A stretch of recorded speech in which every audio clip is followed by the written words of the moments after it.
Group 4 2024 கேட்ட ஒரு maths some பார்ப்போம். இந்த சம் வந்து உங்களுக்கு 3 வாட்டி சால்வ் பண்ண போகிறேன், ஓகேங்களா? அது 3 வாட்டி கன்ஃபர்மேஷன் பண்ண போகிறோம். அப்போ தான் உங்களுக்கு கிளியராக புரியும். ஃபஸ்ட்டு ஏ அண்ட் பி வந்து 2 நம்பர் இருக்குது. அது வந்து m/n என்ற விகிதத்தில் உள்ளது எனில் ஏ மற்றும் பியோடைய எல்சிஎம் கேட்குறாங்க. ஃபஸ்ட்டு வந்து நம்மளே தான் அசியூம் பண்ணிக்கணும், ஓகேங்களா?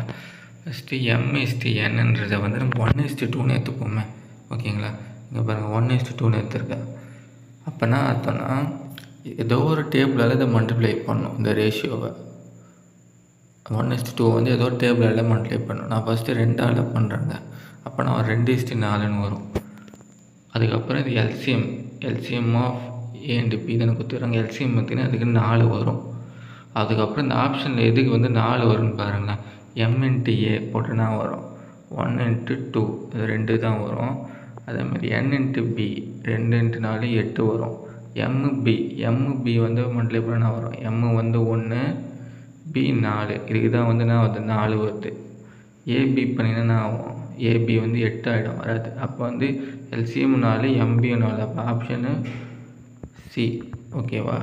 இருந்தாலும் இன்னொரு வாட்டியும் பார்த்துருவோம். இந்த ஃபஸ்ட்டு வந்து 2 டேபிளில் பண்ணேன். இப்போ வந்து இந்த 1:2 வந்து 3 டேபிளில் பண்ணுறேன். அப்போ நான் வரும் 3:6 வரும். இதுக்கு எல்சிஎம் எத்தனை 6. அதேமாதிரி இது எல்லாத்தையும் எம்ஏ பண்ணாலும் சரி, எதுக்கு பண்ணாலும் வந்து 6 வராது. எதுக்கு வரும்னா இந்த எம்பிக்கு மட்டும்தான் வரும், ஓகேங்களா? ஃபஸ்ட்டு 2க்கு வராது. இந்த சிக்கு மட்டும்தான் 6 வரும், இதுவும் வராது, ஓகேவா? எம்பி அப்போ இதுவும் வந்து ரைட்டு. எம்பி மல்டிப்ளை பண்ண பாருங்க, m1 × 6னா வரும், 6 வரும் ஆன்சரு. சரி, ஓகே. நம்ம இந்த வாட்டி ரேஷியோவை மாற்றி பார்ப்போம், ஓகேவா? ரேஷியோ வந்து 1:3ன்னு எடுத்துப்போம். அதுக்கப்புறம் நம்ம 2 டேபிளில் மல்டிப்ளை பண்ணுறோம். ஆனால் நான் ஒரு 2:6 இப்போ மல்டிப்ளை பண்ணி பார்ப்போமே. எல்சிஎம் வந்து 6 எதுக்கு வருதுன்னு பாருங்கள். எம்ஏ 1:2 வருதா? அது NB மல்டிப்ளை பண்ண வரும் 18. அது m×bனா வரும் 1×6 6. பார்த்தீங்களா? இதுக்கு தான் வரும் எப்பவுமே. எல்சிஎம் வந்து எம்பிக்கு தான் வந்து ஈக்குவலாக ஆகுது. அப்போ ஆன்சர்னு இது எம்பி தான் ஆன்சர். இதே மாதிரி குரூப் 4 2024 மற்ற சம்ஸ்லாம் பிளேலிஸ்ட்டோட லிங்க்கு டிஸ்கிரிப்ஷனில் கொடுத்துருக்கேன், தேவைப்பட்டால் செக் பண்ணி பாருங்கள்.